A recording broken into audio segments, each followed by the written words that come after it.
pretty cool. It still needs to be edited, but that's the intro video. Still, you could see the parts where it's like insert date here.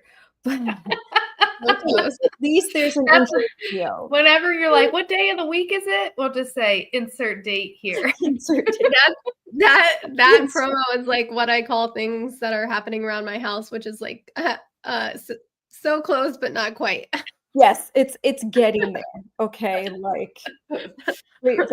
I'm just grateful it got that far and that Jamie's name is spelled right. Yeah, thanks. Thank you for that. Yes, it looks great. It looks great. Thank you to my future daughter-in-law who basically I told her some of the things I wanted and she put that together. And so thank you, Isabel. And we'll insert date here next time. Does anyone even know what day it is? I know it's the 20th because I was booking things to date. Otherwise I wouldn't have known. All right, so Scarlett Johnson, Jamie Hinkle, Rosalind, Hanson, and we're here, Moms on the Right, to discuss the issues of the day, the week, through the lens of sanity, from regular moms that are on the right, conservative moms. We agree on a lot of things. We disagree on some things, just like normal people. And so we're just having fun discussing some of the topics of the day. And Rosalind, you're going to kick it off. If you say so, Scarlett. Well, let's start with recapping the emotional and powerful last hour of the Fire of Liberty show that just had Sarah Garriott as the guest. She's a chapter leader in Moms for Liberty in Washington State. And I actually just reshared that to my X account and tagged a couple of high-profile X folk in Maryland because I basically, like, as I'm listening to her story as a resident and voter in Maryland, I'm like, replace every time she said Washington State with Maryland. And like, I feel it to my core. And it's just so disappointing and disheartening to see that this is where some of our states are in our nation. But it's also really empowering that like we aren't alone in this fight and we can't give up. What did you, Jamie, think about that last hour of Sarah talking about the state of Washington? So I actually grew up in Washington State in Spokane. So on the other, like closer to the Idaho border. So it's so interesting. I moved when I was 12 and I was in public school there and, had two working parents and I don't remember like school board meetings or any big issues coming up, but it is wild to even look back at some of my dad's coworkers they were in the Air Force at that base and how a lot of them have left and, fled for other states that are less woke.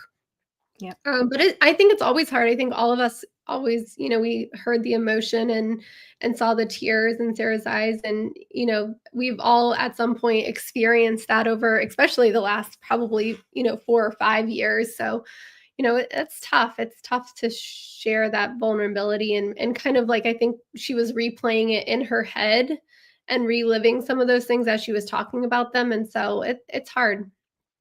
What do you think the change in Washington State, does that have to do with, the tech industry, like that, companies moving there and bringing some different, people, I don't know, like sometimes I wonder where does something happen, a shift like that? And is it just that, there was some big Yeah, what's the moment of conception almost, right? Yeah. Like when did the spark ignite where we're going to start breeding communism, Marxism, sexualizing our youth, and all of it kind of just becomes the supermajority, right? Like how did that? Well, I mean, it seems like it's happening in some of those, like, a lot of the more urban areas anyway, like the Los Angeles, San Francisco, Philadelphia, and even, New York City, Washington, D.C., Fairfax, those like dense, very populated areas that do seem to lean more, red, or I'm sorry, blue. College university campus. Yeah. Soon as there's a college university campus, then, and I've seen this in Wisconsin where I'm driving to do to talk to a group I drive 4 hours from where I live. I'm driving through farm town, gorgeous. And one of the issues that they're dealing with are drag queen storytime hour. And I'm looking around thinking, how is this happening in this rural area of Wisconsin? And I can't imagine what it's like. And then talking to the people in those areas that come up to me and tell me, like, this is a place generations have lived, family farm, and now they want to homeschool their kids. They can't send their kids to public school, and all around them everything is changing and the whole culture is changing, and it's hard. Hold on, we got this question. Why are all Western governments doing this? Who is telling them to do this? I think that's complicated. I don't think there's any one thing. We know that lots of comprehensive sexuality education stems, a lot of this comes from world bodies, world organizations, UNESCO, UN, and people will say, well, this is a way to prevent AIDS. This is a way to empower women so that they can have contraception, so that they can prevent from having, multiple pregnancies. And then they would say statistics show that the more kids that they have, the more likely they are to be in poverty, all this other stuff. So they have lofty goals. Hey, Scarlett, real quick, do we want to get Sarah on here? We could join her in if you want. Yeah, they're texting me from the office in Melbourne. Yeah, let's do it. All right. I'll send you. Yeah, you got it. I didn't mean to cut you off, but I'm like, let's hear right from her. She probably knows the origin story. Yeah, because she has lived there. I will send her a link if you text me her. So you guys keep talking while I do this. All right. Here. Actually, I have the link. You sent it to me. Look at us on the fly. We're like, let's connect all these dots. Yeah, why not? Well, Jamie, you're the conspiracy theorist. How come you haven't strung this together yet? Guys. Yeah, but I think it's lofty goals, but then what happens to those lofty goals is they get manipulated by groups like she mentioned, Planned Parenthood. And ultimately, if we had Kelly, ultimately follow the money, right? Yeah. I mean, that's like in every great conspiracy. And Kelly would tell us that Planned Parenthood's goal is depopulation. And so it 100% is. So, I mean, that makes sense. There's true believers. There's people who actually, they believe this stuff. And I think hurt people. And I think a lot of victims of abuse will end up sometimes causing more harm by treating every kid like a potential victim of abuse. And like that teacher, she gave the example of the teacher who said, run away from your abusive home. Are your parents a Christian? I would put good money on the fact that teacher might have been in an abusive situation and had Christian parents. And now they want to save every kid who has a Christian parent because they have in their mind said, if you are, I suffered abuse, so all people are suffering. And then there's an ideology that gives that warped way of thinking a home. But that's no, I've had those conversations too, where it's like your abuse then sets your narrative, which is understandable to some extent, right? But we also don't want to project. So Sarah's trying to get on. I guess they're having a hard time with the StreamYard link, but we can, whenever she's able to get on, we can circle back to this. That's for sure. Yeah. I think it really touched me what she said, because in Wisconsin, we've been very comfortable. We were comfortable for a long time because we've had a majority controlled by the Republican Party. And while they're not perfect, they've certainly prevented woke extremism. And now the majorities in our Assembly and Senate are hanging by a thread. And we are on a precipice of going full on woke, like Illinois, like Minnesota, like Michigan, and it's scary. So I want to pull up this book I'm listening to, and I'm liking it so much I'm going to buy the hard copy. But I think that maybe some of this stems from the reduction in faith and religion in our country, regardless of what your religious faith, if you can keep it, by Eric Metaxas. I like him. Have you heard of it? Yeah. Yes, I like him. And I think some of this has bred from the place of we're trying to create laws and government bodies to do the things to govern and dictate our rules of independence and operation, where because we're not having our own self-autonomy and self-control and self-governance, because our society has lost its morality to some extent, lost its faith, lost its religion. Religion as a whole usually has, I have the 10 Commandments as a Catholic, right? Like I have these rules and tenets that I follow and I have to self-govern.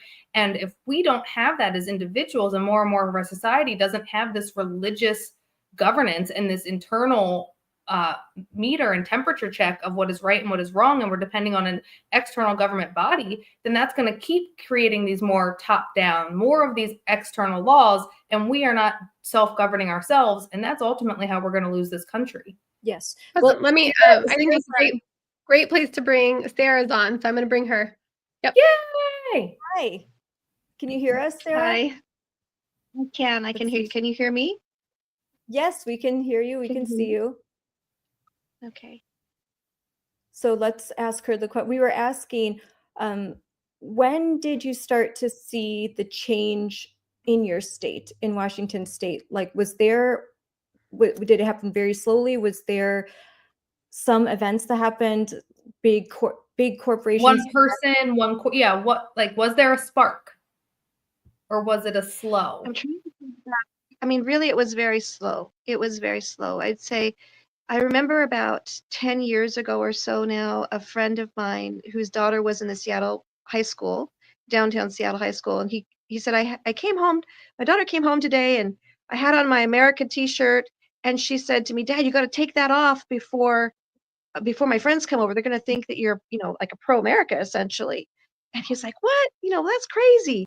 And he said, yeah, it's really weird because I went to the high school and they had Black Lives Matter posters like up and down the halls of the high school. And we thought that was kind of strange. We didn't understand, that this had been slow creeping into our education system now for at least 20 years, probably 40. When I talked to some of my friends who are, some of them in their 80s, they said they remember seeing this, way back in the 60s.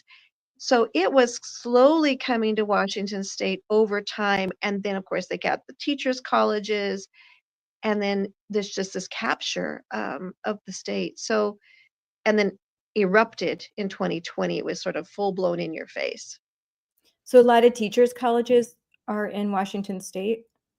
We do have teachers' colleges in Washington State. University of Washington, Central Washington University is a big teacher. Evergreen, which is up there, a lot of teachers. Yep. Yeah, Evergreen. I know the whole story about that. That's a wild story. Yeah. Sarah, was that your first hour-long podcast? Yes, and I apologize for my emotions. I was not expecting that. It just sort of bubbled over. I think sometimes you feel a little, so I'm a little embarrassed that I got so emotional, but no, there's nothing. That's what made it real. I loved every minute of listening to what you had to share. You are such a warrior, and such a warrior in the ability to articulate it with such kindness and compassion and emotion. You were made for telling this story. Thank you. I appreciate that. I'm grateful for the opportunity. I said I'll come down there, but because I know that this is an opportunity again. If any of you have ever watched Star Wars, you know that scene where R2-D2 comes and he sends out this little hologram with Princess Leia. Everyone can open. You're my only hope. I often feel like that's how it feels in Washington State. Like we need to send out some kind of a droid and say, we need help, please. And that's what you need a Moms for Liberty lightsaber. I think that's something we need.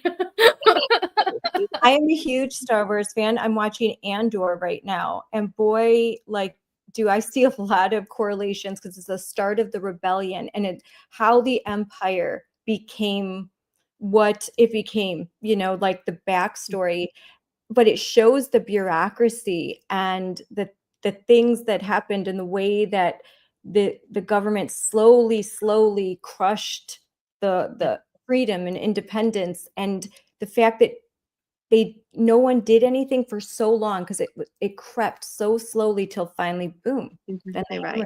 Down. That's exactly what's happened. And people are just living their lives. You Yeah. know, they're just involved. And you think as a mom, you think, you know, I'm helping with the reading. My husband's coaching the t-ball games. You know, we're doing all the things that moms and dads do. We're plenty involved, but you don't go to the school board meetings. You're not watching the State Board of Education. And really, that's where this is all coming from. It's that top down. You don't see it creeping into your school. You don't really understand until you go there yourself, and you're trusting the media to tell you what's happening. Yes. But it's what the media is leaving out that's the most important part. It's not what Yeah. they're reporting on, what they aren't reporting. That's the bias, the gatekeeping. The Mhm. gatekeeping is the bias. The fact, and this is something I learned in communications in college. When they don't tell you the news, it's the same as it's censorship. It's what they're not telling the American public that is Right. even more biased than what they do tell. All the things that they keep. CSE, if the local news reported what is happening, it'd be done. We wouldn't even need to have this podcast, because if the American That's right. people were face to face, and I know this because every time I have a presentation or anyone here has a presentation, and we are able to show what is happening in schools in a credible way, and you have to have your receipts. You have to basically walk them Yes. through. Here's the link, because they don't believe it. They don't believe it. Even people on our side who are like, yeah, go Moms for Liberty, you go Mom. They don't believe it, because I can see the difference in a leader and a politician. When they finally believe what we say, they become different. It Completely. changes you forever. Once you understand it, you can't unsee it, and you can't stay silent anymore. That's right. Yeah. Well, and Jamie and I have been having this conversation about how everything is manufactured, right? And this is the perfect example of this is an orchestrated, manufactured, I don't know, destroying of our country and our founding. I mean, Jamie, I don't want to like steal what you were saying about that. But, yeah. No, I mean, and we were talking in different topically, but it's just purposeful, right? There is a real goal behind it and a purpose to infiltrate our families and our kids, and kind of just break down the values that we have within our homes, and doing it through the educational system. It's absolutely wild. Well, and not only that, but it's really an unholy alliance, right? I don't know for sure that Planned Parenthood or some of these other organizations are really bought in as much to some of the ethnic studies parts, but the people who love the ethnic studies have glommed on. So you have this sort of snowball, right? Where and we haven't even talked about ed tech, right?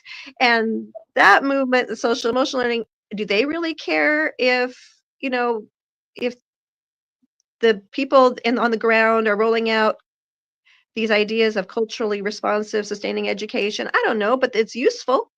It's useful because they're promoting their bills and what they're getting done. So you have this sort of unholy alliance where they're all moving towards their own individual goals. And some of that might be just to advance the LGBT in schools, to area there. So I don't know. It's difficult. It's hard to know for sure who's doing it. There's a lot of different people. They've all kind of joined together, but it's not good for the kids. That's what we do know for sure. It's not good for families. It's not good for American values when you're being silenced, and we need to stop it. They are liars. Linda's angry. Yeah. Linda's big mad. Hey, and Sarah too, I wanted to congratulate you on the ballot signatures. That's significant, right? So in Montgomery County, with the way our council works here in Maryland, like we do a lot of like ballot initiatives, and we have to get a certain number of ballot signatures, and you have to validate that the addresses are correct. And a lot of that, like 200,000. 260,000 during the lockdown is what we did in 7 weeks. And that was the first time That was the first one. But part of that was because it was before we were really being censored on social media. We were able to get some of what was happening in the sex ed curriculum out to the people, and there was a response. And then we saw, starting in August of 2020, about then was when we really started seeing this lockdown on our voices on social media. Our algorithms were being obviously systematically controlled until the day after the election, and all of our numbers magically came back up to normal. So it was really irritating is a calm, nice word to use. But more than that, it was just wrong. And so our voices were silenced, but we were able to get that done, but we weren't able to get past the initiative. Then we passed, we ran another referendum on 5599, the one where the parents' rights, where they could hide the children from the parents, essentially. When that one passed, we ran a referendum on that. But unfortunately, we missed it by 5,000 because we just didn't have the time, and we weren't able to get the messaging as well. So, and then we passed the initiative. On the initiative, we have longer. So on initiatives, we have like almost 9 months, 6 to 9 months to get the signatures instead of 7 weeks. And that's when you want a law from the people to the legislature, you initiate from the people to the legislature. And for that one, we were able to get together with all these coalitions who were formed together to get the signatures, and they did have some paid signature gatherers for that one. It was over 450,000 signatures that we gathered to get that Parents' Bill of Rights law in Washington State, which then, of course, they passed so that it couldn't go to a vote of the people in November last year, specifically so that it couldn't go to a vote. And then they brought it back this year so they could, quote unquote, fix it the way they wanted, gutted it, took out all the rights that we put in that we wanted, and then said, on top of that, we're going to put in a piece that says we can withhold your funding. We're going to put in a piece that gives students a Bill of Rights. We're going to put in a piece that says that that kids can,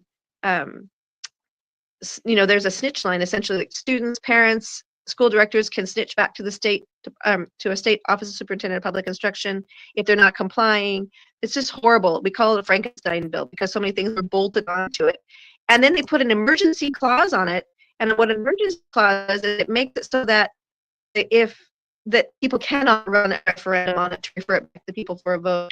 So they not only censored us by not allowing it to go to the ballot the first time after we collected all the signatures from the people, they passed a law, and the House Speaker of the House, Laura Jenkins, passed the rule last legislative session so that for the first time in 130 years, she could, with a simple majority, shut down debate on the House floor. She did it on that bill, the Parental Bill of Rights, so that the people's representatives had no voice for half of the state, at least.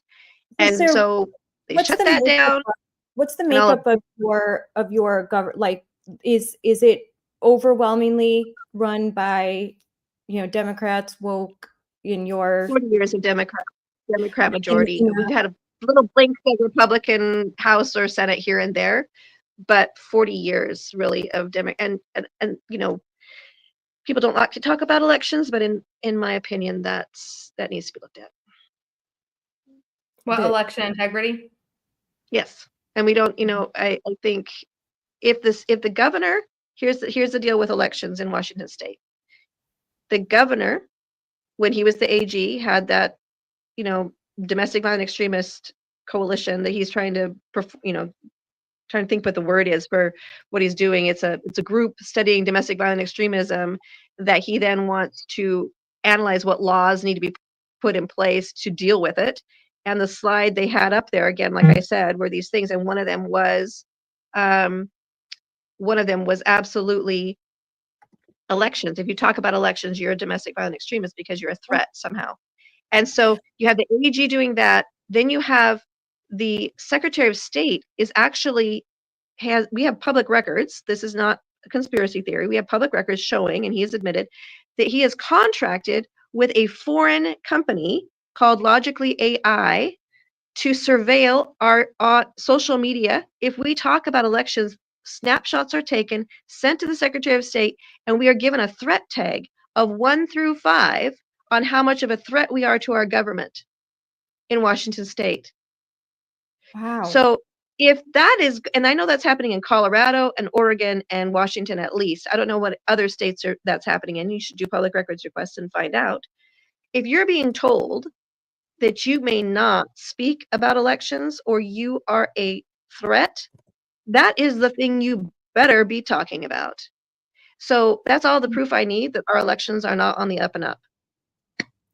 Wow. I've never actually heard that before. That's really scary. And that's what happens when there is a complete monopoly of control by Right. one party. They can do whatever they want. I would imagine your state Supreme Court will rubber stamp whatever that they do. Our state Supreme Court, yes, all the judiciary is captured, the media is captured, everything is captured. And so there's an arrogance, right, of we can do whatever we want to. We don't have to listen to you. We can call you names. We can all the different things because we are in power. And they, when you have 3-1 on the Parents' Bill of Rights, 3-1 against testifying in Olympia against it, they don't listen to you. They don't feel threatened in their positions, even if they're up for election. Why would that be? That's not normal. And so those kinds of red flags should be flagging everyone. Hey, we need a full top-down investigation into what's going on with our elections. They passed a bill right after the 2020 election.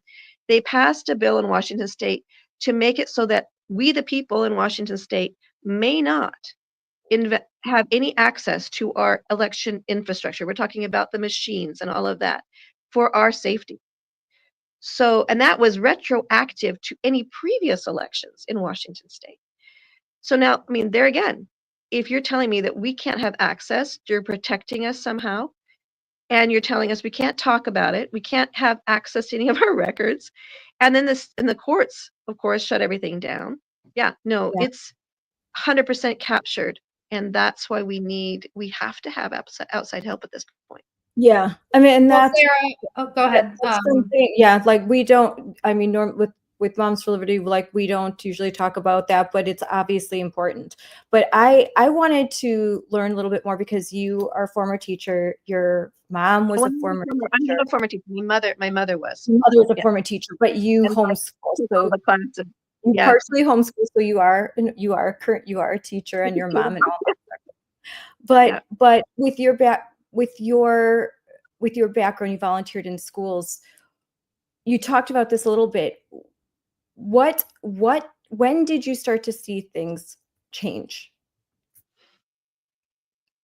What does your mom say, or what did she say about this? What do you hear about from educators? Even back in the 80s, they were saying, things are happening that shouldn't be around sex ed, et cetera. And of course, you kind of roll your eyes and you're like, oh, mom, it's not that bad, and maybe it was one school or one class. But I remember when my daughter was in elementary school or middle school, I guess, one of the teachers there said, if you can homeschool her, he was more conservative teacher, he goes, at least for English and history, maybe you want to consider that. I remember thinking, what is he talking about? And I didn't know anything at that time about critical race theory or about what was happening there or how anti-American it was, how white supremacist everything was in their mind. It was just startling, but I did start to see things coming in about race and even in the elementary school, and I remember thinking, kind of scratching my head, thinking, what is this? And again, I just thought it's an island thing. I honestly did not understand that it was so widespread. So it's hard for me when I talk to my friends that I worked with who are really have been doing this sort of work in Washington State for 20 years. They tell me, they were just down there testifying in Olympia sort of on their own for 20 years. Pretty much them against Planned Parenthood, maybe a handful, five women, I would say, at the most. And just, they were the ones who understood, but nobody would listen to them, like you said, because you don't want to believe it. Nobody's going to do that, or it's not as bad as you think.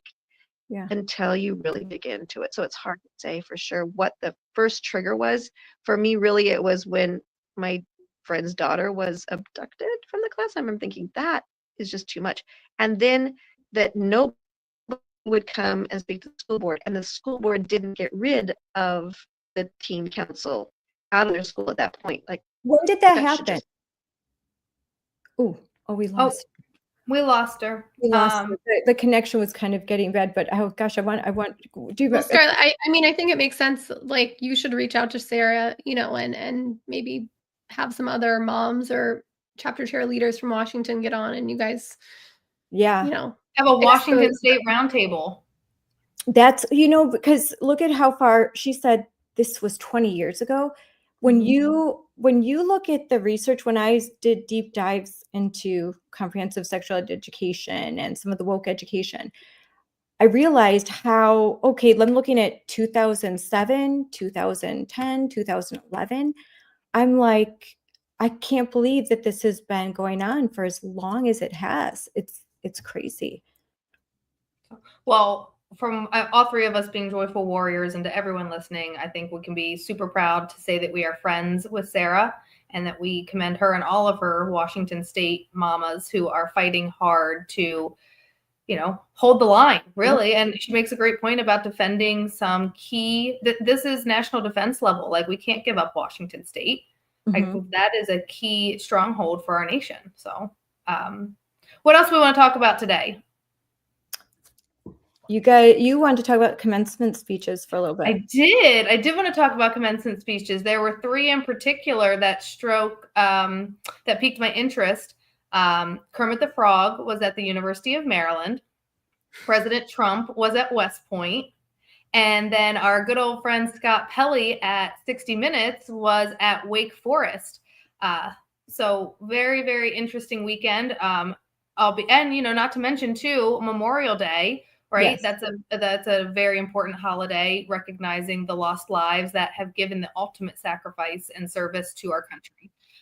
So a lot to talk about there. But did either of you see any of those three commencement speeches or part of them? I watched Trump's commencement speech to West Point. I watched that we had that on in the background, and then I've seen like bits and pieces of other commencement speeches. I watched a little bit of Vice President J.D. Vance also. Where was he? He spoke to, was it the Naval? I think he spoke at the Naval College, the Annapolis. Oh, in Annapolis. Nice. Oh, right here. There we go. No, I think there's interesting, Scott Pelley went out all gloom and doom, that free speech and censorship. But the entire time he interviewed our co-founders, Tina Descovich and Tiffany Justice, he's saying that we're the ones trying to censor. There's a bit of irony, right? That he's saying everything he possibly wants to say, whether it's true or not, from a pulpit at a university. He's saying there's no free speech, and yet he's out there freely speaking the things he wants to say. Jamie, any thoughts? Well, it's like 1984.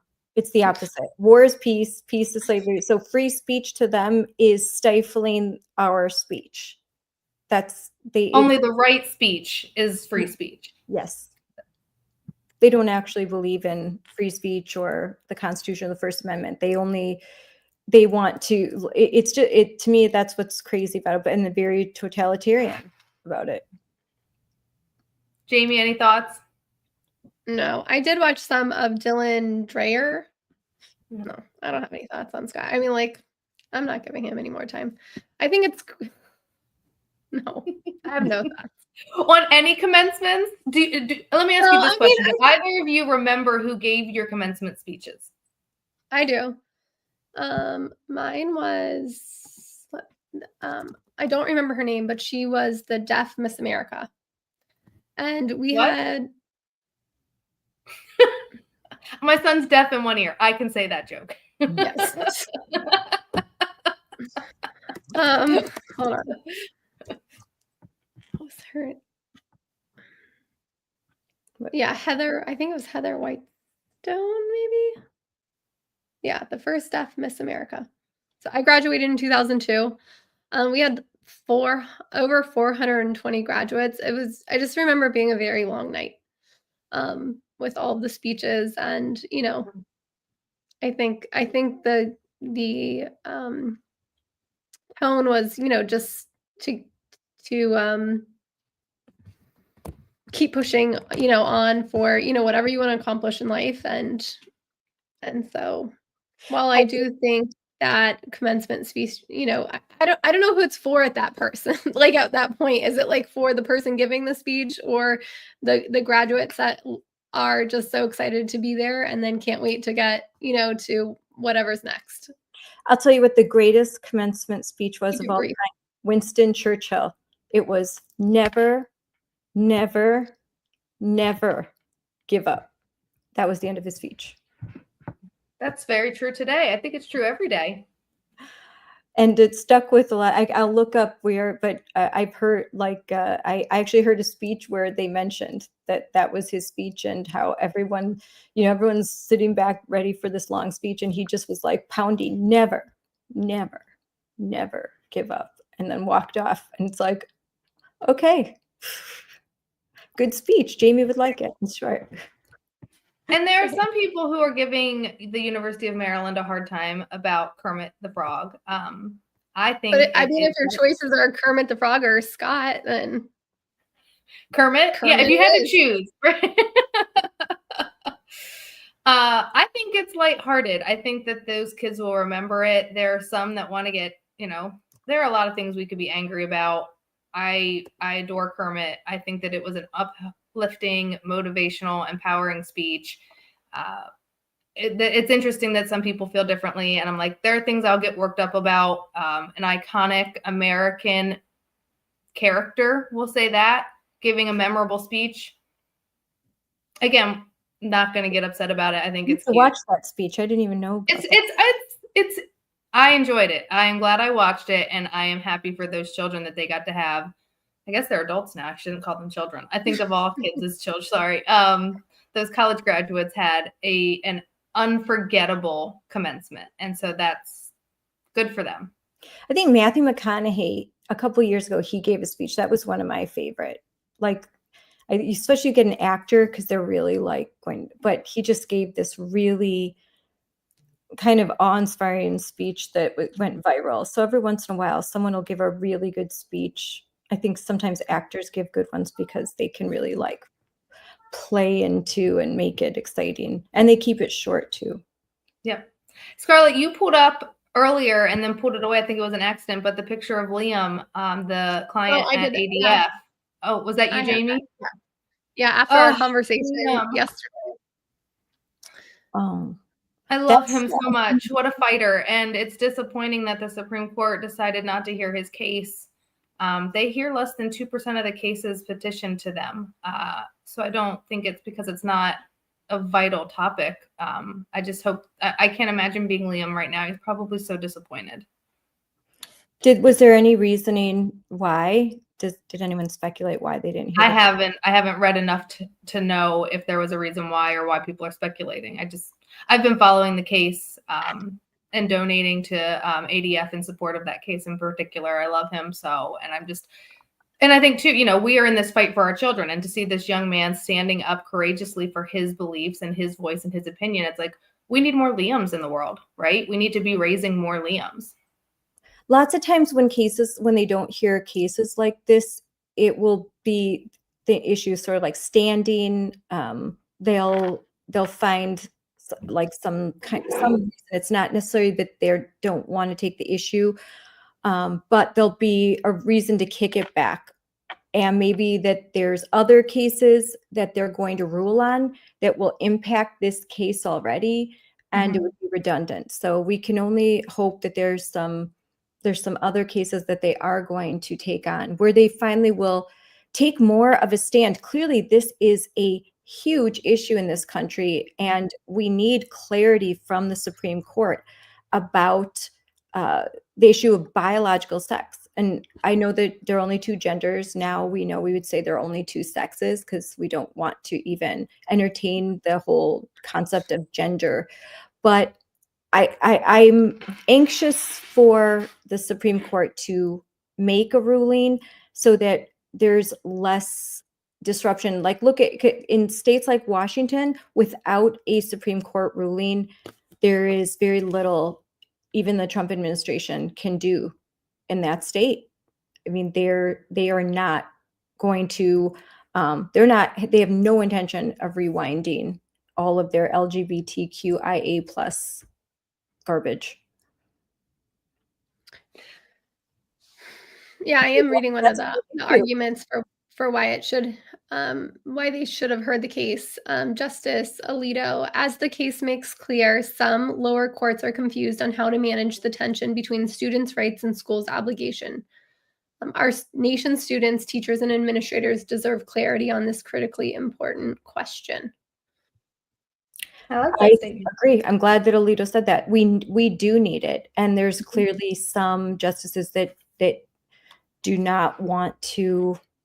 I think they worry about the clarity on that, and I really wish that we all wish that there would be more, because it would certainly be helpful right now. And when you see the extremes that some states are going to, like in Colorado, Washington State, Oregon, I feel like California might be. I thought California was bad, and then you hear what's going on in Colorado and Washington State, and I think there's enough folks in Colorado that are. It's pretty bad there, but there are enough pockets in Colorado that are conservative, and they're able to hold on to a tiny bit of sanity, a little tiny bit, but of local control. But I mean, in Washington State, wow, it sounds pretty bad. I didn't know it was as bad as it is. Wisconsin's conservative in comparison. In comparison. I wonder if that stuff starts to happen, how many people will move rather than fight. A lot of people will move. I think that that's true. I think that we've seen that, right? I mean, we're even looking down to the 2026 elect, or the next time that, and I'm going to get my dates wrong. Maybe you two will know that there might be electoral college shifts as a result of population shifts, right? Like California might lose some, Florida might pick up some. Have you guys heard anything about that? I'm not. No, I'm posting right here. Let's wasting time to promote hate, triggering whatever, pure stupidity. Free speech does not mean the right to lie and stir hate. So this is what I'm talking about. So they classify what we're saying right now as hate speech, and then that gives them the ability to say, oh, we love free speech, just not hate speech. And then, so who defines what is hate speech? Who is the objective person? Our founding fathers made it clear that if the government gets to define what's hate speech, guess what they're going to define as hate speech? Whatever goes against the will of the tyrants. And so who are these angels among men that are going to determine what speech is good and what speech is bad? Where are these angels? Did Yan post that right now? Yes. Yan's big mad. I think this is what you're talking about, Roz. It's after the 2030 census. There, that's it. Yeah, yeah. So I think Florida is going to get more seats. Yeah, it looks like they're up 4. Wisconsin is at least 7. So, I don't think Illinois, Minnesota, Oregon, Pennsylvania, Rhode Island, and Wisconsin would all see a 1 seat decrease. That makes sense. And then what about California? -4. And then the states, Texas has more, Florida has more. And then the states that have a more moderate increase through here. That's interesting. So what's the theory that blue states are losing seats and red states are gaining seats? Yeah, because people are leaving because of the politics, because of the policies, right? It's a trickle down. Politics impact policy. Policy impacts people. Therefore, politics have to matter because people matter. And so who we vote for matters. And things like Sarah getting and being a part of a coalition of concerned citizens, getting those initiatives out, raising that awareness, that's the only way to stop that people leaving states, right? Because you have to change the politics. You have to change the policies, you have to change the bills, and having people engaged at the most local level is really the only way to do that. But make no mistake, it's not without cost. It's not without exhaustion. It's a full-time labor of love to defend your country. Yes, yes. I mean, I would love for more sane people to move to Wisconsin. That would be wonderful. I would say Calling all Californians who are sane and only sane ones. yeah, like 4 to 5. And I think that's some of the things that people like Glenn Beck have said. I would give a little bit of grace to them, because I think what they've said is fortify states that are on the brink and try to bring them back. And if in some states they have said it's a lost cause. And when you are a lifetime resident of a state that's written off as a lost cause, that's hard. And you want to say, like, let's fight, because in all honesty, California gave us the majority in the House. California Republicans winning those elections, not writing them off, but there are real issues with election integrity. I mean, did you see, like, after the 2024 election, one by one they were finding votes, picking off our majority? Like, a lot of those California seats, Republicans won, and they just kept recounting until they. And I'm just shaking my head, like, come on. I mean, how many times do you, like, how hard is this? My dad helped run election in Afghanistan. I mean, why can't we do it here? Why do we have to this complicated give, I'm for voting on one day. I'm for voting on one day or a weekend or something, or make it My thought has always been, take back Columbus Day as a federal holiday, take back Juneteenth as a federal holiday, and make Election Day a federal holiday. Yep. And we all go vote. Yep. And then guess what? We get one extra day back in the GDP. Yeah. Yeah. Make it a holiday. Make it a holiday. No excuses. You don't have to work. It's like Christmas. Well, there are some people who have to work, right? They're going to be like emergency personnel, and there should be an exception for mail-in ballots if you are emergency services, if you are deployed, right? Mm-hmm. There are extended, but why would we not all have a federal holiday and do it? It's achievable if we want to achieve it. The question is if we want to achieve it. Yes, and or have even voting over a week, anything other than this whole, like, season. It's election season. It starts in September. Ours all the way till September. When I was growing up, my father always said, like, I would give sass about going to 8 a.m. mass, right? He would say, if there was $100 bill in the seat, you'd get there without complaint, wouldn't you? Right? And so the same concept is here, right? Where is the value? Where is the priority? If you actually care about your vote and you actually care about your country and you actually find it to be a priority, you will make it happen, and you'll make it happen without sass. True or false? Like, where's the But lie? I wonder if that's part of the problem is people just don't feel like their vote matters. So yes, they do. I think they do feel that way. And I think that if you have to be dragged out kicking and screaming to the polls, or if someone has to come to you, like, basically handing the ballot on a platter, filling it out, making sure, then if you care about the country enough to vote, to get out and vote, then you're. But this whole, like, that we're catering and we're dragging and we're cajoling and we're trying to, like, please get out and vote. It's sad that it comes to the person who's able to drag as many people to the polls as possible will win, rather than the person that the majority of people who are engaged and care, that. Well, I mean, I think that sometimes it leads back to endorsements, right? Even, from our local GOPs or, organizations, it kind of relinquishes the responsibility of the voter, because you're just like, oh, sure, let me take this handout that tells me who I should vote for. So I think I think we just need a shakeup. Someone was complaining to me about the lack of candidates. And I said, well, there's a solution. Get involved in your local government. I hope I'm pointing to the right people when I do that.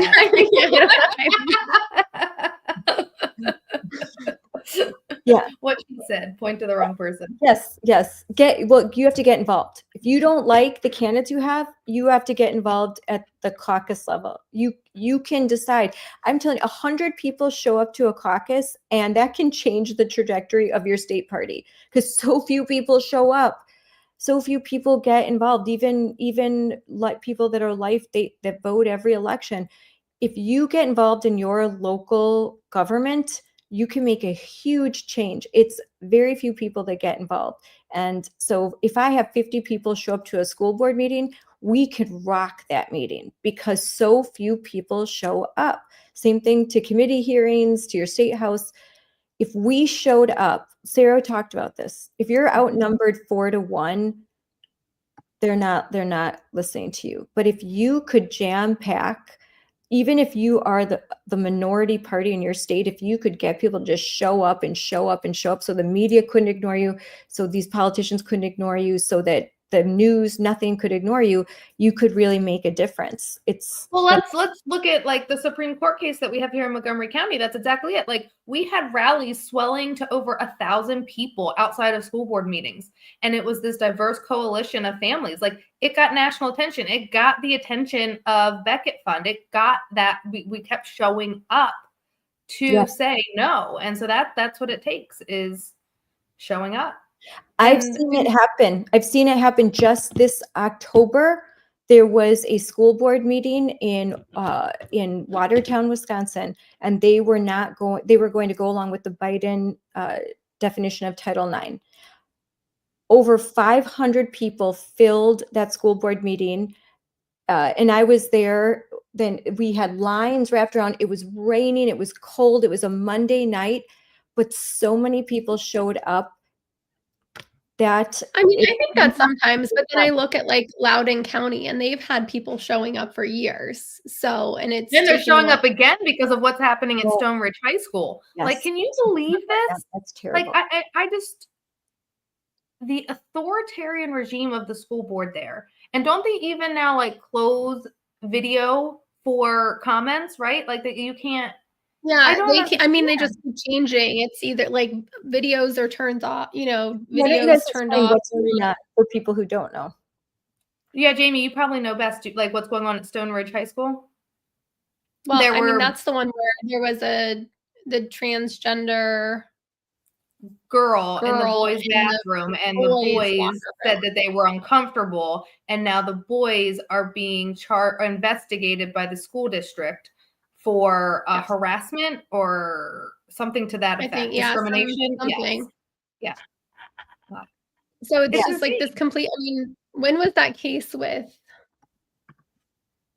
What year? I mean, what year was that now?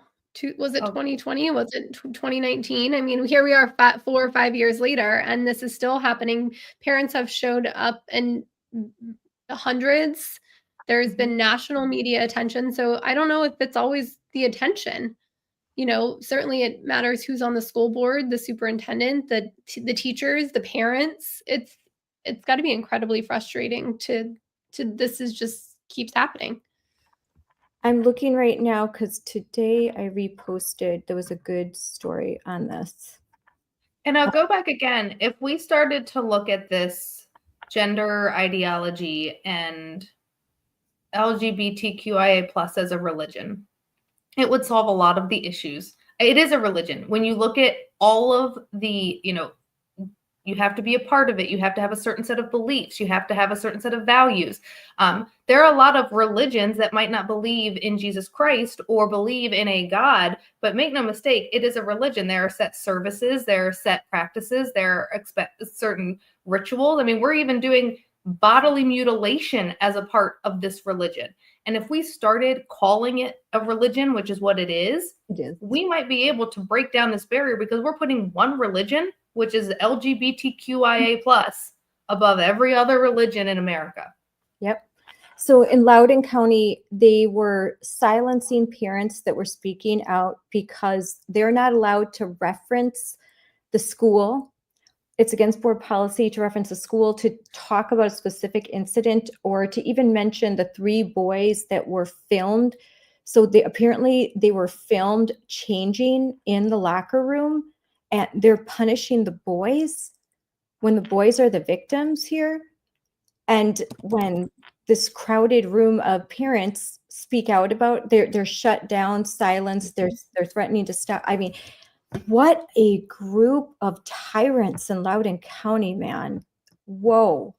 And they keep getting elected somehow. Like, that's the thing that I don't understand, is that these parents and these community members continue to elect these individuals. Is it that, or is it that the teachers union is ensuring that the candidates they want get elected, so that way they can continue to push their narrative and their agenda and the priorities of the teachers union, not common sense, not academic excellence, not merit, right? Like, who's actually driving the school board voting in Loudoun County? Yeah, that's a good question. And it's kind of complicated. I think it's a little complicated the way their elections are set up too. I know that there's been a lot of years where parents groups have been fighting, trying to make changes, and doesn't look like anything's changing too much there. But that's our Attorney General, Jason Miyares, it has opened up an investigation that was as of earlier in this month. But I mean, I just, like, how many times does it have to happen and for us to be opening an investigation? Yep. Lots of investigations.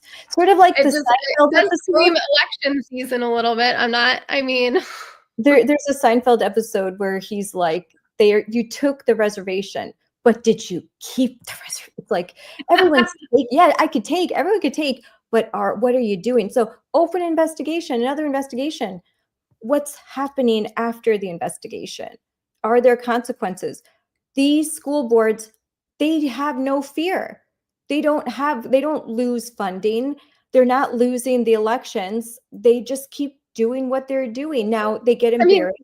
Part of it, Scarlett, is that they're quoting the, the privacy of, what is that, Governor Youngkin? Safety, dignity, and privacy of every student in Virginia should be non-negotiable based on Governor Youngkin's executive order. But the executive order mentioned the Grimm versus Gloucester case, which negates the safety in the bathrooms based on your sex. So it's like, we're like chicken and egging here. Executive order versus Grimm. Executive order versus Grimm. Yes, that is constantly. Like, how many kids are we going to be sacrifice to bad policy and executive order?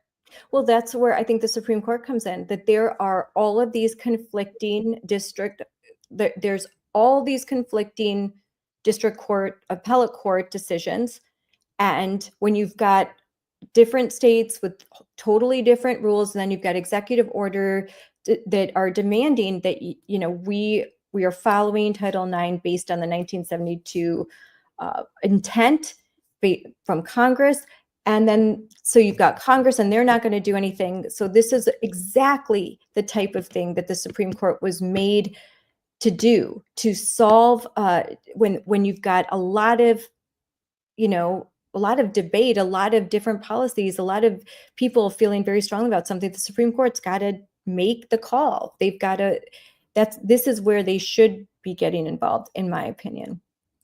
I think it's kind of cowardly to not get involved.